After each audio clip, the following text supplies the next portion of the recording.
Dressing টেবিলের আয়নার সামনে দাঁড়িয়ে অফিসে যাওয়ার জন্য ফর্মাল গেটআপে রেডি হচ্ছিল নাবিল। তখনই মাইশা ডাকতে ডাকতে রুমে আসলো। আর এসেই দেখলো নাবিল আয়নার সামনে দাঁড়িয়ে মাথা আঁচড়াচ্ছে। মাইশা কোমরে হাত গুছিয়ে দাঁড়িয়ে হালকা রাগ দেখিয়ে বলল, এখনো রেডি হচ্ছ? কখন থেকে ডাকছি, সারাই দিচ্ছ না। এতক্ষণ লাগে রেডি হতে? ডাইনিং এ সবাই ওয়েট করছে তো, তাড়াতাড়ি এসো, আমি নিচে যাচ্ছি। কথাগুলো এক নিঃশ্বাসে বলে মাইশা যেই না রুম থেকে বেরোতে নেবে অমনি নাবিল ডেকে উঠল। মাইশু। মাইশা পিছন ঘুরে ভ্রু কুঁচকে তাকালো নাবিলের দিকে। নাবিল হেসে বলল, মাইশু, একটু এদিকে আসো তো। For what? মাইশার কণ্ঠে অবাকের ছাপ। আরে আগে আসোই না, তারপর বলছি। মাইশাও বাধ্য মেয়ের মতো নাবিলের সামনে এগিয়ে গেল। নাবিলের একদম মুখোমুখি গিয়ে দাঁড়ালো। বলো কি বলবে? আমার টাইটা বেঁধে দিতে হবে, কি পারবে না? নয় হ্যাঁ। দেখি শুরু করো তাড়াতাড়ি, নয়তো সবাইকে আজ ডাইনিংয়েই বসে থাকতে হবে বলে দিচ্ছি। কিন্তু নাবিল, আমি তো টাই বাঁধতে পারি না।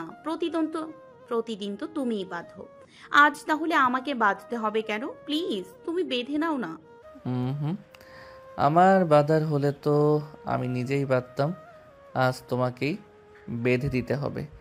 যত দেরি করবে তত তোমারই loss. Please try to understand Nabil. আমি বলছি তো আমি টাই বাঁধতে পারি না। আচ্ছা, আমি আজ রাতে শিখে নিব, দেন কাল বেঁধে দিব, ওকে? আজ প্লিজ তুমি নিজে বেঁধে নাও, সবাই বসে আছে, তাড়াতাড়ি চলো। বললাম তো না, আজ তোমাকেই টাইটা বেঁধে দিতে হবে। আচ্ছা চলো, আমি তোমাকে হেল্প করব। আজ শুধু তুমি আমার হাতে হাত লাগাবে। পরদিন থেকে তোমার একাই বাঁধতে হবে। কুইক কুইক, নয়তো বুঝতেই পারছো তো, দেরি হলে সবাই কি ভাববে। হা হা হা। মাইশা আর কোনো উপায় না পেয়ে অবশেষে নাবিলের কথায় রাজি হলো। যদিও টাই বাঁধার আগা মাথা সে জানে না, কিন্তু নাবিলের কথা তো রাখতেই হবে। নয়তো নাবিল যে নিজের কথায় অটুট থাকবে সেটা মাইশা ভালো করেই জানে। যদি টাইতে হাত না দেয় তাহলে যে নাবিল আজ এই রুম থেকে বের হতে দেবেই না সেটা মাইশার অজানা নয়। কিন্তু নাবিলের অতটা কাছে দাঁড়িয়ে টায়ে হাত দিতে মাইশার কেমন যেন অস্বস্তি লাগছে। মাইশা কাপা কাপা হাত দুটো বাড়িয়ে টায়ে রাখতেই নাবিল এক হাতে মাইশার কোমর জড়িয়ে ধরে একদম নিজের কাছে নিয়ে এলো। নাবিলের এহেন কাজে মাইশা থতমত খেয়ে গেল, সাথে অবাকও হলো বেশ।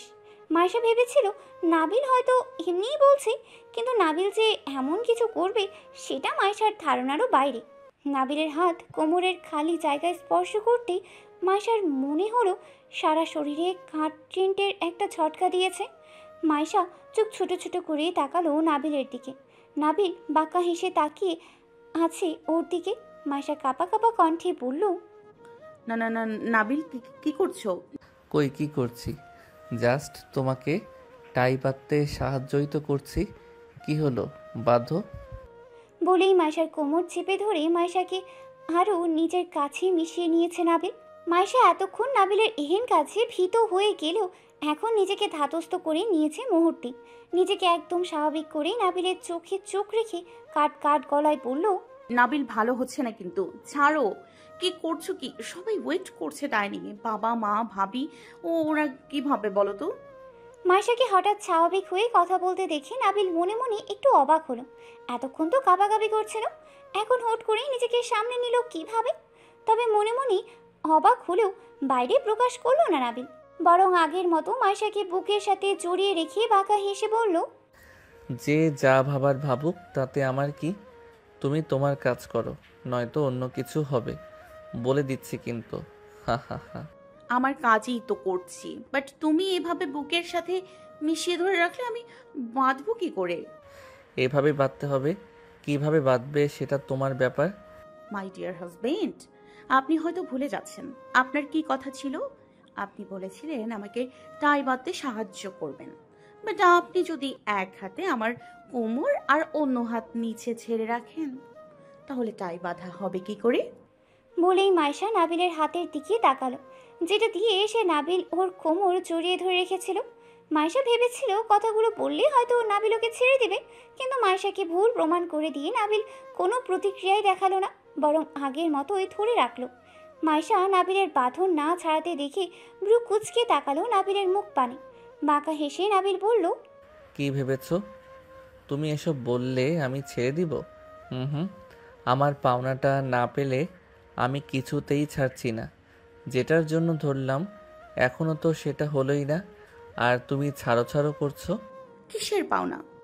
মুখে বললে ব্যাপারটা ভালো দেখাবে না, বেমানান লাগবে, তাই প্র্যাকটিক্যালি করে দেখাই, কেমন ডিয়ার? বলতে বলতেই নাবিল মুখটা একদম মাইশার মুখের কাছে নিয়ে আসলো। মাইশা এতক্ষণ স্বাভাবিক হওয়ার অভিনয় করলেও নাবিলের এত কাছে আসাতে কাঁপাকাঁপি কয়েক গুণ থেকে বেড়ে কয়েকশো গুণ হয়ে গিয়েছে এখন। হাত পা রীতিমতো কাঁপছে। চোখের পাপড়ি থেকে শুরু করে হালকা গোলাপি রঙের ঠোঁটগুলো পর্যন্ত চরম পর্যায়ে কাঁপছে। চোখের পাপড়ির ঘন ঘন উঠানামা আর ঠোঁটের বিরতিহীন কাঁপুনি দেখে নাবিলের নিঃশান্ত মনটা আরও বেশি নিশাতুর হয়ে গিয়েছে। নাবিলের এই মুহূর্তে মনে হচ্ছে ওর একমাত্র লক্ষ্য হচ্ছে মাইশার সারা মুখে নিজের ওষ্ঠদ্বয়ের বিচরণ করা। সেটা করতে না পারলে সে হয়তো ব্যর্থ। মাইশার ফর্সা চেহারাটি লাজে রাঙ্গা হয়ে রক্তিম বর্ণ ধারণ করেছে, যেটা নাবিলকে চুম্বকের মতো আকর্ষণ করছে। নাবিল দিক বেদিক শূন্য হয়ে অবশেষে ফাঁকা মস্তিষ্ক নিয়ে কয়েক ইঞ্চি দূরত্বটাকে গুছিয়ে 1 ইঞ্চিতে নিয়ে আসলো। এখন দুজনের মুখের মধ্যে 1 ইঞ্চিরও দূরত্ব নেই। দুজনের ওষ্ঠ যুগল ছুঁই ছুঁই।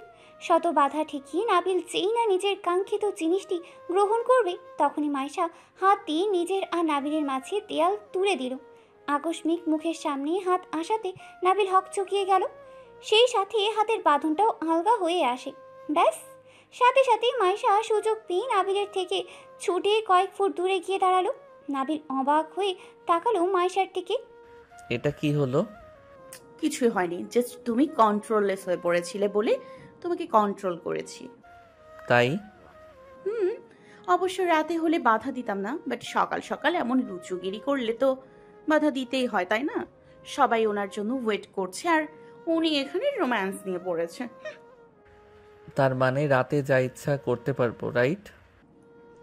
আমি তো বলেছি রাতে হলে বাধা দিব না। Okay dear, be ready for night. বলেই বাঁকা হেসে টাইটা বেঁধে নিল নাবিল। তারপর মাইশার হাত ধরে নিচে চলে আসলো।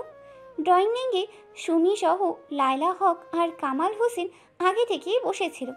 নাবিলাকে দেখে গুড মর্নিং উইশ করলো সুমি। Good morning. নাবিলও চেয়ারে বসতে বসতে মুচকি হেসে জবাব দিল, ভেরি গুড মর্নিং। আজ খুব খুশি লাগছে মনে হচ্ছে। আমি তো সবসময়ই হাসি খুশি থাকি, শুধু আজ কেন মনে হবে? সুমি চুপ হয়ে গেল।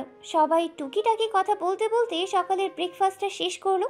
যদিও সুমির সাথে কথা বলাতে লায়লা হকের খুব রাগ হচ্ছিল, কিন্তু মাইশা কিছু আঁচ করতে পারবে ভেবে রাগটা চেহারায় ফুটিয়েই তুললেন না। দাঁতে দাঁত চেপে হজম করলেন, কারণ উনি চান না সুমির কারণে নাবিল আর মাইশার মধ্যে মনোমালিন্য হোক। মাইশা যেহেতু পুরো বিষয়টা জানে না, তাই ব্যাপারটাকে মাইশার সামনেই স্বাভাবিক হিসেবে নেওয়াটাই বুদ্ধিমানের কাজ বলে মনে করলেন লায়লা হক। সারা দিনটা রোজকার মতোই কেটে গিয়েছে মাইশার। কিছুটা সাংসারিক কাজ আর কিছুটা বিশ্রামের মধ্য দিয়ে পার হলো মাইশার দিন। নাবিল সারাদিন অফিস করে প্রতিদিনের মতো আজও সন্ধ্যায় বাসায় ফিরল। কলিং বেল বাজাতে রোজকার মতো মাইশা এসে দরজা খুলে দিল। মাইশাকে দেখে নাবিল মুচকি হাসলো। বিনিময়ে মাইশাও হাসলো। নাবিলের গায়ের দিকে চোখ পড়তেই মাইশা অবাক হলো। নাবিলের শার্টটা ঘামে ভিজে একাকার হয়ে আছে। তার মানে সারাদিনে নাবিলের ওপর অনেক ধকল গিয়েছে, কিন্তু মুখের হাসিটা দেখে সেটা বোঝার উপায় নেই। আসলে হাজারো ক্লান্ত থাকা সত্ত্বেও দিন শেষে মুখের হাসিটা ঝুলিয়ে রাখতে পারার নামই হয়তো পুরুষ মানুষ। নাবিলকে এখনও দাঁড়িয়ে থাকতে দেখি মাইশা বলল, তোমার শার্টটা তো ঘামে ভিজে লেপ্টে আছে, অস্বস্তি লাগছে না? যাও রুমে যাও, আমি তোমার জন্য লেবুর শরবত নিয়ে আসছি। শরবত লাগবে না, জাস্ট 1 গ্লাস পানি নিয়ে রুমে এসো, একটা সারপ্রাইজ আছে। কি সারপ্রাইজ? আরে পাগলি, সারপ্রাইজ বলে দিলে আর সারপ্রাইজ থাকে নাকি? রুমে এসো, তারপর বলছি। ওকে, তুমি তাড়াতাড়ি গিয়ে ফ্রেশ হয়ে নাও, কেমন ঘেমে গেছো দেখো তো। দেরি হলে ঘামগুলো সব শরীরে ঢুকে অসুস্থ হয়ে যাবে তো। নাবিল মুচকি হেসে উপরে চলে গেল। ওয়াশরুম থেকে বেরিয়ে দেখলো মাইশা পানির গ্লাস হাতে দাঁড়িয়ে আছে। নাবিল মুচকি হেসে গ্লাসটা হাতে নিয়ে 3 চুমুকে পানির গ্লাসটা ফাঁকা করলো। তারপর নিজেই গ্লাসটা সেন্টার টেবিলের উপর রেখে দিয়ে মায়েশার দিকে তাকালো। মাইশু, বসো ওখানে। বিছানার দিকে ইশারা করে বলল নাবিল। মায়েশাও নাবিল কি সারপ্রাইজ দিবে সেটা দেখার জন্য বিছানায় পা ঝুলিয়ে বসলো। নাবিল অফিস ব্যাগটা খুলে সেখান থেকে দুটো অর্নামেন্টসের বক্স বের করে মায়েশার পাশে গিয়ে বসলো। অতপর হাতে থাকা বক্স দুটির মধ্য থেকে যেই বক্সটি ছোট সেটা পেছনে রেখে দিয়ে বড় বক্সটি মায়েশার সামনে ধরলো। নাও, এটা তোমার জন্য। নাবিলের কণ্ঠে উচ্ছ্বাস। মায়েশা অবাক হয়ে একবার নাবিলের দিকে তাকিয়ে আবারও অর্নামেন্টসের বক্সের দিকে তাকালো। অবাক কণ্ঠে বলল, কি আছে এতে? খুলেই দেখে নাও। নাবিলের কথায় মায়েশা বক্সটি খুলল। সাথে সাথে মায়েশার চোখে মুখে অবাক প্লাস খুশি ঝিলিক খেলে গেল। উৎফুল্ল কণ্ঠে বলল, ওয়াও, নেকলেস পছন্দ হয়েছে? অনেক। আচ্ছা, তোমার পেছনের বক্সটাতে কি? তোমার আরেকটা গিফট। তাহলে পেছনে রেখে দিলে কেন? আমার জন্য না আনলে বললে? মায়েশার কণ্ঠে উৎফুল্লতা। হ্যাঁ, তবে সেটা এখন নয়, রাতে আমি নিজ হাতে পরিয়ে দিব তোমায়। কি ওটা? যা। কোমর বন্ধনী। তুমি না সকালে তোমাকে কিস করার সময় বাধা দিয়ে বললে যা করে রাতে করতে, রাতে করলে নাকি কোনো রকম বাধা দিবে না, তাই রাতে সব সুদে আসলে পুষিয়ে নিব। হা হা হা। আর বউকে প্রথম ভালোবাসবো, গিফট না দিলে হয়? তাই কোমর বন্ধনীটা আনলাম নিজ হাতে পরিয়ে দিব বলে। হা হা হা হা। নাবিলের কথা শুনে মায়েশার তো লজ্জায় মাটির সাথে মিশে যেতে মন চাইছে। তার মানে কি তাহলে নাবিল আজ ওকে নিজের কোতে পেতে চাইছে? ওকে কি নাবিলের অংশ বানাতে চাইছে? কথাগুলো ভাবতেই মায়েশার লজ্জা যেন কয়েক গুণ থেকে বেড়ে কয়েকশো গুণে পৌঁছে গিয়েছে। মায়েশাকে এমন লাজে রাঙ্গা হয়ে যেতে দেখে নাবিল বাঁকা হেসে বলল, উপস, লজ্জা পেলে তোমাকে দারুণ লাগে। আমি কিন্তু নিজেকে কন্ট্রোল করতে না পেরে এখনই সব করে ফেলবো। দুষ্টু, এমন লাগাম ছাড়া কথা বলো কেন? আমার বুঝি লজ্জা লাগে না? দুজনের মাঝে কয়েক সেকেন্ড নীরবতায় কাটল। নীরবতাটা কয়েক সেকেন্ড পেরিয়ে মিনিটে পৌঁছানোর আগেই নাবিল বলল, মাইশু, শোনো না, একটা কথা বললে রাগ করবে না তো? কি কথা? মায়েশার প্রশ্নে অপ্রস্তুত হয়ে পড়ে নাবিল আমতা আমতা গলায় বলল, ইয়ে, আসলে মানে মনে হয়েছে কি, আমাকে অনেক দিন ধরে ভাবি একটা নেকলেস আনতে বলছিল, বাট আনিনি। তাই ভাবলাম আজ যখন তোমার জন্য নিয়েছি, সাথে ভাবির জন্যেও একটা নিয়ে নিই। ভাবিকে নেকলেস দিলে তুমি মাইন্ড করবে না তো? পাগল, ভাবিকে নেকলেস দেবে? আমি মাইন্ড করব কেন? যা খুশি দাও, আমার আপত্তি নেই। গুড গার্ল, এই জন্যই তো আমি তোমায় এতগুলো ভালোবাসি। কেউ না বুঝলেও তুমি আমায় বুঝে যাও। Love you. নাবিলা সবাই ব্রেকফাস্ট করার জন্য সবাই ড্রয়িং রুমে এসে বসেছে, আর মায়েশা সব কিছু এক এক করে টেবিলে এনে রাখছে। মায়েশার আসা যাওয়ার মাঝখানে হঠাৎই সুমিত চোখ যায় মায়েশার পিঠের দিকে। মায়েশার পিছনে কোমর অব্দি জামার কিছু অংশ ভিজে পিঠের সাথে লেপ্টে আছে। মনে হচ্ছে চুলগুলো ভেজা অবস্থায় ছিঁড়ে রেখেছে, তাই চুলের পানিতে ভিজে গেছে। যদিও মায়েশার মাথায় ভালো করে ওড়না পেঁচানো ছিল বলে কেউ খেয়াল করেনি বিষয়টা, কিন্তু সুমির চোখ এড়ায়নি, কারণ সে তো এমনিতেও সব সময় মায়েশাকে খুঁটিয়ে খুঁটিয়ে দেখতে ব্যস্ত থাকে। তাই এই বিষয়টা সহজেই চোখে পড়ল তার। ব্যাস, সুমির যা বোঝার সে বুঝে গিয়েছে।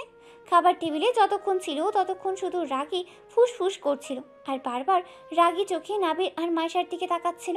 মায়েশার বিষয়টা যেমন কারোর চোখে না পড়লেও সুমির চোখ এড়ায়নি, ঠিক তেমনই সুমির ব্যাপারটাও কারো চোখে না পড়লেও নাবিলের চোখ এড়ায়নি।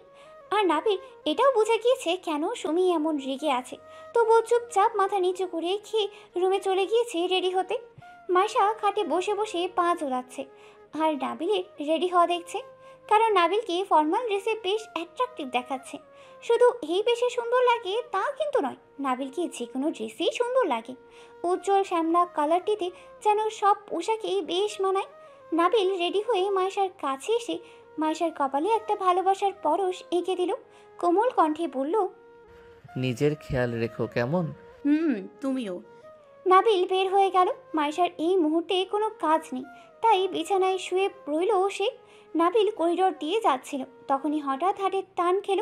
কেউ একজন টেনে একটা রুমে ঢুকিয়ে নিয়েছে ওকে।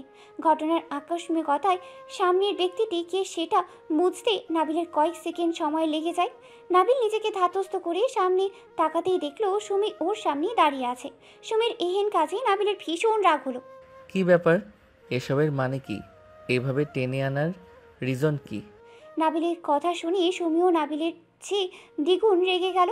রেগে গিয়ে নাবিলকে একেবারে দেয়ালের সাথে লাগিয়ে দিয়ে নাবিলের মুখোমুখি দাঁড়িয়ে ঝাঁঝালো কণ্ঠে বলল, একদম সাধু সাজবেন না। সুমিকে রেতকে যেতে দেখে সাথে সাথে নিজের রাগটা দমিয়ে নেয় নাবিল। নরম গলায় বলল, কি হয়েছে বলবে তো? আচ্ছা, নেকলেস কি পছন্দ হয়নি? বিষয় নেকলেস নিয়ে নয়। তাহলে? তুমি না বললে অনেক রাত পর্যন্ত কাজ থাকে, তাই আমাকে সময় দিতে পারবেন না? কিন্তু বইয়ের জন্য তো ঠিকই সময় আছে। গত 7 দিন আমাকে সময় দিচ্ছ না, বইয়ের সাথে তো ঠিকই সব করছো।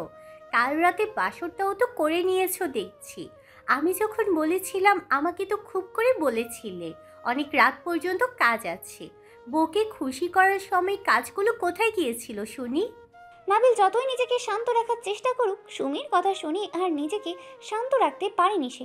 সুমির কথা শুনে রাগ চরম পর্যায়ে পৌঁছে গিয়েছে ওর। এক ঝটকায় সুমিকে সরিয়ে দিয়ে দেয়াল থেকে আলাদা হয়ে সোজা হয়ে দাঁড়ালো। ঝাঁঝালো কণ্ঠে বলল, মাইন্ড ইওর ল্যাঙ্গুয়েজ। তোমাকে আগেও বলেছি, এখনও বলছি, মাইশা আমার ওয়াইফ। আমার উপর ওর পূর্ণ অধিকার আছে। আর তার উপর সেও তো একটা মেয়ে। তোমার যেমন চাহিদা আছে ওরও তেমন চাহিদা আছে। তুমি এসব নিয়ে প্রশ্ন করার কে? আচ্ছা মানলাম তোমার কথা ঠিক আছে, মাইশা তোমার বউ, আর তাই তোমার উপর ওর পূর্ণ অধিকার আছে। কিন্তু আমি তো তোমাকে আগে বলেছি বউকে পেয়ে আমাকে ভুলে যেও না। আর তুমি কিনা 7টা দিন আমার থেকে দূরে। তুমি জানো না তোমাকে আমার সব সময় চাই। চাইলেই তো আর হবে না, আমাদের সবে বিয়ে হয়েছে। মাইশাকে রেখে মাঝরাতে যদি তোমার রুমে এসেছি সেটা বাসার কেউ জানতে পারে, কি হবে একবার ভেবেছো? আর আমি চাই না মাইশা এই বিষয়ে কিছু জানুক।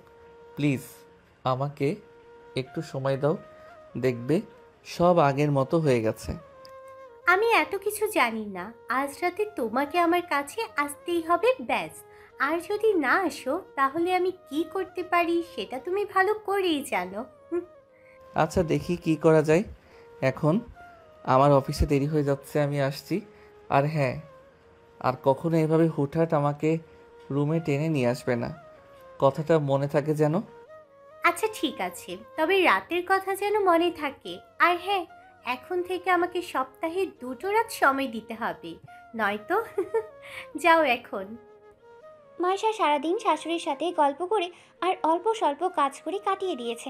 মাইশা এই বাসায় আসার পর থেকে লায়লা হকেরও এখন আর একা একা কাজ করতে হয় না। আর তাই মাইশাকে উনি বেশ ভালোবাসেন। কারণ সুমি বড় বউ হওয়া সত্ত্বেও মাইশার মতো তেমন করে কখনো না মিশিয়েছে আর না ঘরের কোনো কাজে হাত দিয়েছে। লায়লা হকের মতে মাইশা অনেক লক্ষ্মী একটা মেয়ে। কিছু কি বলবে? কিছু বলতে চাইছো মনে চাচ্ছে, কি বলবে বলো? মাইশা রুমে এসে নাবিলকে ওয়াশরুমে টের পেয়ে শোয়ার জন্য বিছানা ঠিক করছিল। তখনই খেয়াল করলো নাবিল ওয়াশরুম থেকে বেরিয়ে গত 5 মিনিট ধরে কিছু একটা বলার জন্য হাঁসফাঁস করছে। তাই মাইশা কথাটা বলে উঠল। নাবিল আমতা আমতা গলায় বলল, মাইশা, আসলে আমার একটু ড্রয়িং রুমে কাজ আছে। আসলে কিছু ইম্পর্টেন্ট প্রজেক্ট নিয়ে বেশ কয়েকটা কাজ জমে আছে। আর তুমি তো জানোই এই রুমে ওয়াইফাই নেটটা একটু স্লো চলে, তাই আমার কাজগুলো ড্রয়িং রুমেই করতে হবে। আচ্ছা, তোমাকে একা রেখে আমি যদি ড্রয়িং রুমে কাজ করতে যাই ভয় পাবে না তো? তোমার কি কোনো প্রবলেম হবে?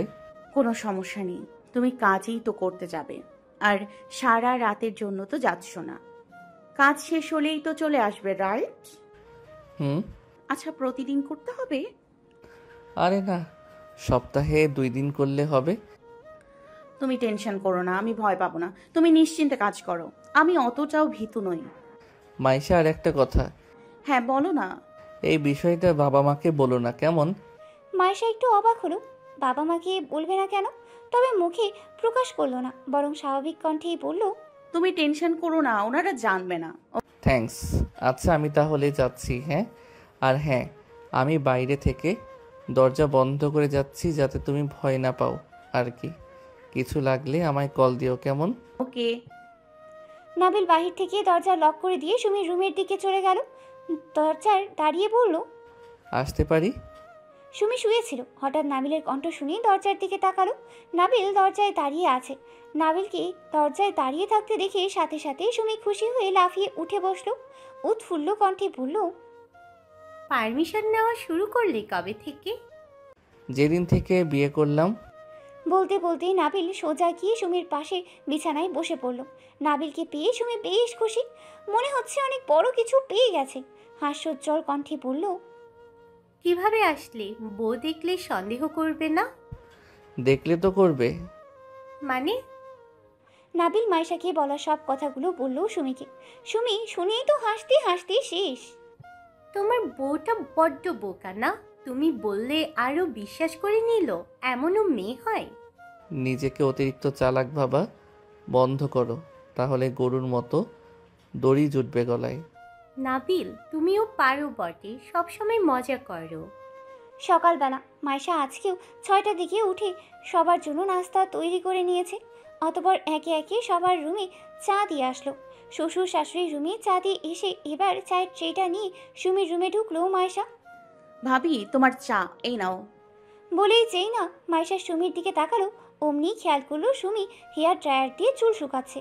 কিন্তু ওকে দেখে হেয়ার ড্রায়ারটা দ্রুত শাড়ির আঁচলের নিচে লুকিয়ে ফেলার চেষ্টা করছে সুমি। তবে লুকানোর ট্রাই করাটা মাইশা দেখে গিয়েছে, তাই মেকি হেসে কথা ঘুরানোর চেষ্টা করে বলল, আরে মাইশা, তুমি যে এত কষ্ট করে তুমি কেন চা আনতে গেলে? তুমি কত ভালো, এত সকাল সকাল চা করে সবার রুমে নিয়ে আসো, আবার একা হাতে নাস্তা রেডি করো। তোমার অনেক কষ্ট হয় তাই না? মুচকি হাসলো মাইশা। সহাস্যে বলল, আরে না ভাবি, কষ্ট হবে কেন? আচ্ছা ভাইয়া এসেছিলেন? ভোরে চলে গিয়েছেন তাই না? দেখো না, আমি একটু দেখলামও না। ইয়ে আসলে সুমিকে পুরো কথা শেষ করতে না দিয়ে মাইশা বলে উঠল, আচ্ছা তুমি থাকো, আমি নাবিলের জন্য চা নিয়ে যাচ্ছি। ওকে যাও, আর হ্যাঁ, পরের বার রুমে আসার আগে নক করে আসবে, কেমন? মাইশা মুচকি হেসে বলল। অবশ্যই ভাবি, আজকের জন্য সরি। মাইশা রুমে এসে দেখলো নাবিল উঠে ফ্রেশ হয়ে বিছানায় বসে আছে, হয়তো চায়ের অপেক্ষা করছে। মাইশা এগিয়ে গিয়ে নাবিলের হাতে চা দিয়ে গুড মর্নিং উইশ করলো। Good morning. বিনিময়ে নাবিলও মুচকি হেসে প্রত্যুত্তর করলো। Very good morning. নাবিল চা খেতে খেতে মাইশা বিছানাটা গুছাতে লাগলো।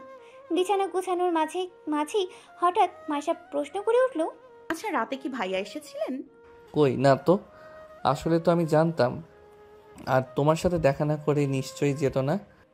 নাবিলের কথা শুনে মাইশা বেশ অবাক হলো। যদি নাবিলের ভাই না এসে থাকে তাহলে ও এসব কি দেখলো তখন? মাথায় যেন কিছুই ঢুকছে না।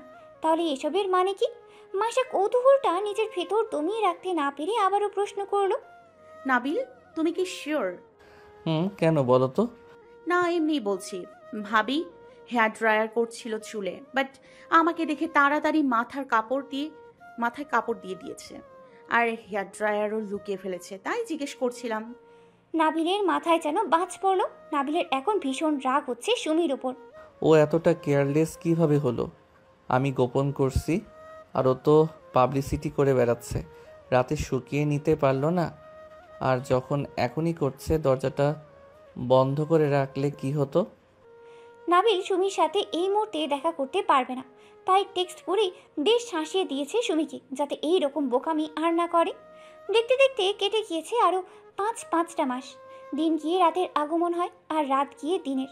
নাবিল সেই দিনের পর থেকে সপ্তাহে 2 রাত মাইশাকে মিথ্যে বলে ভাবির রুমে থাকে, as like husband wife. Maisha সেদিনের পর থেকে কিছু একটা নিয়ে যেন সব সময় ভাবে, আর ক্ষণে ক্ষণে আনমনা হয়ে পড়ে। সেই দিনের পরও আরও বেশ কিছু আপত্তিকর জিনিস মাইশার চোখে পড়েছে, যেটা কাউকে বলতে না পেরে নিজের ভিতরে ভিতরে কুড়ে কুড়ে খাচ্ছে মাইশাকে। এমনকি এই বিষয়ে টেনশন করতে করতে মাইশার শরীর পর্যন্ত আজকাল ক্ষণে ক্ষণে খারাপ করছে। রাত 8টা। মাইশা বিছানায় শুয়ে আছে আর নাবিল পাশে ছোঁয়া হয়ে বসে মাইশার মাথায় হাত বোলাচ্ছে, কারণ মাইশার জ্বর হয়েছে আজ 3 দিন। জ্বর একটু কমলেও শরীরটা এখনও বেশ দুর্বল। তাই শ্বশুর শাশুড়ি আর নাবিলের জোড়াজড়িতেই সারাদিন শুয়েই আছে। নাবিল অনেক কেয়ার করে ওকে। এই 3 দিনে নাবিল ওর জন্য অনেক কষ্ট করেছে, নিজের হাতে খাইয়ে পর্যন্ত দিয়েছে। মাইশার মাথাটা নিজের বুকে নিয়ে সারা রাত মাইশার মাথায় হাত বুলিয়েছে। অফিসে যাওয়ার আগেও মাইশাকে শখ করে দিয়ে যায়, অফিস থেকে এসেও মাইশার সেবা করে। তবে এত কিছুর পরেও একটা কথা মাথায় আসলেই নাবিলের সব কিছু যেন মাইশার কাছে অভিনয় মনে হয়। নাবিলের ওপর যেন কেন জানো না চাইতেও সন্দেহ চলেই আসে, কিন্তু মাইশা চায় না সন্দেহ করতে, কারণ সে নাবিলকে বিশ্বাস করে। হয়তো ওরই কোথাও ভুল হচ্ছে। মাইশার মাথায় হাত বুলিয়ে দেওয়ার মাঝে নাবিল হঠাৎ খেয়াল করলো মাইশা অনেকক্ষণ ধরে ওর দিকেই তাকিয়ে আছে। মাইশাকে অদ্ভুতভাবে তাকিয়ে থাকতে দেখে নাবিল মুচকি হেসে বলল, এমন করে কি দেখছো? তোমাকে। মাইশার সহজ উত্তর। নাবিল আবারও হাসলো, হেসে বলল, আমাকে তো প্রতিদিনই দেখছো, নতুন করে দেখার কি আছে? তোমাকে যতই দেখি ততই নতুন লাগে, মনে হয় এই প্রথম তোমায় দেখছি। মাইশার কথার ইঙ্গিত বুঝতে পারেনি নাবিল, তাই মুচকি হেসে মাইশার কপালে ভালোবাসার একটা পরশ এঁকে দিল। তুমি শুয়ে থাকো, আমি তোমার জন্য খাবার নিয়ে আসছি, দেন ওষুধ খাইয়ে দেবো, কেমন? মাইশা সম্মতি সূচক মাথা নাড়ল। নাবিলও মুচকি হেসে রুম থেকে বের হয়ে গেল। মাইশার চোখের কোণ বেয়ে টুপ করে এক ফোঁটা জল গাল বেয়ে গড়িয়ে পড়ল মুহূর্তে। কেন সেটা মাইশার অজানা। কিছুক্ষণের মধ্যেই নাবিল খাবার নিয়ে এসে মাইশাকে খাইয়ে দিয়ে ওষুধ খাইয়ে দিয়েছে, সেই সাথে নিজেও খেয়ে নিয়েছে। মাইশার খাওয়ার মাঝে লায়লা হক আর কামাল হোসেনও একবার এসে দেখে গিয়েছে মাইশাকে। নাবিল সব নিচে রেখে এসে মাইশাকে বুকে নিয়ে শুয়ে পড়েছে আবারও। মাইশাও অসুস্থ শরীরে একটু উষ্ণতার ছোঁয়া পেয়ে নাবিলকে আষ্টে পৃষ্ঠে জড়িয়ে ধরেছে, কারণ এই লোকটাকে যে সে বড্ড ভালোবাসে। চাইলেও পারবে না সে এই মানুষটাকে কোনো রকম সন্দেহ করতে, তাই তো মনে চাই আসুক সব চাপা দিয়ে রাখে। নাবিল ততক্ষণ পর্যন্ত মাইশার মাথায় হাত বুলাতে থাকলো যতক্ষণ না মাইশার চোখে ঘুম আসলো, কারণ মাইশার অসুস্থতা নাবিলের মনে এক অস্থিরতা সৃষ্টি করে দিয়েছে। নাবিল বুঝতে পারছে সে এই মেয়েটাকে খুব ভালোবেসে ফেলেছে। হয়তো ওর অসুস্থতায় নিজেকে এত অস্তিত্বহীন কেন মনে হয় মাইশা ছাড়া ওর জীবন অসম্পূর্ণ। নাবিল আরও একবার মাইশার কপালেই ভালোবাসার পরশ এঁকে দিয়ে চোখ জোড়া বন্ধ করে নিল। সকালবেলা আজ মাইশার আগেই উঠে গিয়েছে নাবিল, কারণ মাইশাকে খাবার খাইয়ে ওষুধ খাইয়ে দিয়ে তারপর ওকে অফিসে যেতে হবে। তাই মাইশা অসুস্থ হওয়ার পর থেকে নাবিল ভোরেই উঠে যায়। যদিও বাসায় কাজের লোক আছে, কিন্তু তারপরেও নাবিল নিজ হাতেই মাইশার সব করে দেয়। এমনকি লায়লা হকও করতে চেয়েছিলেন, কিন্তু নাবিল বলেছে মাইশার জন্য ও একাই যথেষ্ট। মাইশার জন্য এক বাটি ঝাল ঝাল নুডলস রান্না করে সাথে 2 কাপ চা নিয়ে রুমে আসলো নাবিল। মাইশা ততক্ষণে উঠে ফ্রেশ হয়ে বিছানায় এসে বসেছে। অবশ্য নিজে যেতে অনেক ইচ্ছে করছিল, কিন্তু নাবিল আর শ্বশুর শাশুড়ির বারণ থাকায় নিজে যেতে পারছে না। মাইশাকে বসে থাকতে দেখি নাবিল মুচকি হাসলো, কোমল কণ্ঠে বলল, উঠে গিয়েছো? তোমাকে না বলেছি একলা ওয়াশরুমে না যেতে? ডাক্তার কি বলেছে শুনোনি? তোমার শরীর অনেকটা দুর্বল, ওয়াশরুমে পড়ে গেলে কি হতো? আর যেন না হয়। এখন জলদি খাবারটা ফিনিশ করবে। বলতে বলতেই নাবিল মাইশাকে খাইয়ে দিতে লাগলো। মাইশাও হাসি মুখে খাচ্ছে, কারণ এইরকম স্বামীর কি আর কয়জনই বা পায়। মাইশা খাচ্ছে আর এক দৃষ্টিতেই নাবিলের দিকে তাকিয়ে ভাবছে মানুষটা ওর কতটা কেয়ার করে, আর ও কিনা এই মানুষটা কি। না না, এইসব ভাবাও পাপ। নাবিল মাইশাকে খাবার খাইয়ে দিয়ে ওষুধও খাইয়ে দিয়েছে, অতপর নিচে গিয়ে সবার সাথে নাস্তা করে এসে অফিসের জন্য রেডি হয়ে নিয়েছে সে। আর খাবার টেবিলে মাকে বলে এসেছে যেন মাইশাকে কিচেনে না যেতে দেওয়া হয়।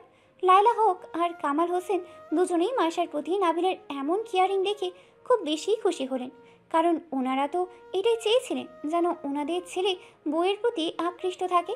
তবে এসব দেখে একজন কিছুতেই খুশি হতে পারল না, আর সে অন্য কেউ নয়, সুমি। মাইশার প্রতি নাবিলের এত কেয়ারিং দেখে রাগে ফুসফুস করছে সুমি। অফিসে যাওয়ার জন্য রেডি হয়ে মাইশার সামনে এসে হাঁটু গেড়ে বসলো নাবিল। মাইশা আগে থেকে খাটে পা ঝুলিয়ে বসেই নাবিলের দিকে তাকিয়েছিল, আর সেটা দেখেই নাবিল মুচকি হেসে মাইশার সামনে হাঁটু ঘেঁষে বসে পড়ে। খানিক সময় নিয়ে মাইশার 2 হাত নিজের 2 হাতের মুঠোয় নিয়ে আদুরে গলায় বলল, মাইশো, আজকে আমাকে খুব বেশি সুন্দর লাগছে। কখন থেকে দেখছি আমাকে পা থেকে মাথা অবধি স্ক্যান করছো, কি ব্যাপার? নাবিলের কথায় নিজের কাজে নিজেই লজ্জা পেল মাইশা। লাজুক হেসে মুহুর্মুই গলায় বলল, তোমাকে তো প্রতিদিনই সুন্দর লাগে। এত সুন্দর হতে কে বলেছে? হ্যাঁ, আমার তো ভয় হয় কেউ না জানি আবার আমার কাছ থেকে কেড়ে নেয় এই ভেবে। নাবিল সশব্দে হাসলো, হাসতে হাসতেই বলল, তাই আমাকে নিয়ে এত ভয়? ডোন্ট ওয়ারি, তোমার হাজব্যান্ড তোমারই থাকবে, কেউ কেড়ে নিতে পারবে না, বুঝলে? আচ্ছা, এখন আমাকে একটা মর্নিং কিস দিয়ে বিদায় করো তো। তোমার কিস না পেলে আমার দিনটাই খারাপ যায়। তাড়াতাড়ি দাও তো। হুম। ওকে, আমি নিয়ে নিচ্ছি তাহলে। বলেই নাবিল একটু উঁচু হয়ে পায়ের আঙ্গুলের ওপর ভর দিয়ে মাইশার চুলের পিছে হাত রেখে মাইশার ওষ্ঠদ্বয় নিজের ওষ্ঠের সাথে মিশিয়ে নিল। মাইশা প্রথমে দেখিয়ে বাধা দিলেও পরে আর বাধা দেয়নি, কারণ নাবিলের এই মর্নিং কিসটা ওর নিত্যদিনের রুটিন হয়ে দাঁড়িয়েছে এখন। বলে বা বাধা দিয়ে কোনো লাভ হবে না। প্রায় বেশ কিছু সময় পর নাবিল মাইশাকে ছেড়েছে। মাইশা এখনও হাঁপাচ্ছে। নাবিল মুচকি হেসে মাইশার কপালে একটা চুমু এঁকে দিয়ে হাতুড়েই গলায় বলল, সাবধানে থাকবে, কেমন? কিছু লাগলে মাকে বলবে অথবা আয়শাকে ডাকবে। তোমার নিচে যাওয়ার প্রয়োজন নেই, বুঝেছো? আমি এসে মাকে জিজ্ঞেস করব, কিন্তু যদি এসে শুনি তুমি নিচে গিয়েছো তাহলে খবর আছে। এত কেয়ার? বউটা যে আমার, তাই তো আমি কেয়ার করি। এখন বলো, তোমার জন্য কি আনবো আসার সময়? কিছু লাগবে না, শুধু তুমি সাবধানে বাড়ি ফিরলেই হবে। পাগলি, আচ্ছা আমি তাহলে আসি। হুম। মাইশা সারাদিন রুমেই কাটিয়ে দিয়েছে। শরীরটাও বেশ দুর্বল লাগছিল, তাই আর রুম থেকে বেরিয়ে হয়নি। ঘড়ির কাঁটা সন্ধ্যা 6টা ছুঁই ছুঁই। মাইশার পাশে বসে মাইশাকে বারবার জলপট্টি দিচ্ছে নাবিল, আর বারবার অস্থির হয়ে মাইশার হাতে পায়ে মালিশ করছে। বুঝতেই পারছে না হঠাৎ আবারও জ্বর ওঠার কারণ কি। মেডিসিন তো সে টাইমলি খাইয়েছে, তারপরেও আজ আবারও জ্বর ওঠার কি কারণ হতে পারে সেটাই বুঝতে পারছে না নাবিল। চোখে মুখে যেন চিন্তার ছাপ পড়েছে। নাবিল আজ একটু তাড়াতাড়ি বাসায় চলে এসেছে, কারণ বিকেলের দিকে লয়লা হোক কল দিয়ে বলেছেন মাইশার আবারও জ্বর উঠেছে, তাই তাড়াতাড়ি বাড়ি আসা। রাত 9টা। মাইশাকে বুকে নিয়ে শুয়ে আছে নাবিল, কারণ এই মুহূর্তে মাইশার কারো উষ্ণ শরীরের খুব বেশি প্রয়োজন ছিল। তাই তো নাবিল বুকের সাথে শক্ত করে জড়িয়ে ধরে রেখেছে তার মাইশুকে। জ্বরের তাপে মাইশা চোখ বন্ধ করে রেখেছে। কেমন যেন হয়ে গেছে মেয়েটা, কয়েকদিনের জ্বরে একদম নিস্তব্ধ হয়ে পড়েছে। মাইশাকে দেখলেই যেন নাবিলের বুকটা ধক করে ওঠে। এখন ওয়েদার চেঞ্জিংও চলছে না, তারপরেও হঠাৎ কেন যে মাইশার শরীরে জ্বর লেগেছে সেটাই বুঝে উঠতে পারছে না নাবিল। মাইশা নাবিলের বুকে চোখ মুখ বন্ধ করে শুয়ে আছে। মাইশার মাথায় হাত বুলিয়ে দিতে দিতে আদুরে গলায় ডাকলো নাবিল, মাইশু, মাইশু। মাইশা চোখ খুলল না, বরং চোখ বন্ধ রেখে আগের মতো করে নাবিলকে জড়িয়ে ধরে শুয়ে থেকেই জবাব দিল, হুম, তেমন কিছু না, হালকা একটু। আমি জানি তুমি আমায় মিথ্যা বলে সান্ত্বনা দিচ্ছ, বাস্তবে তুমি অনেক কষ্ট পাচ্ছ। কেন যে জ্বরটা হলো, আমার জানটাকে চোখের সামনে এত কষ্ট পেতে দেখে আমার বুকটা যে চিনচিন ব্যথা করছে।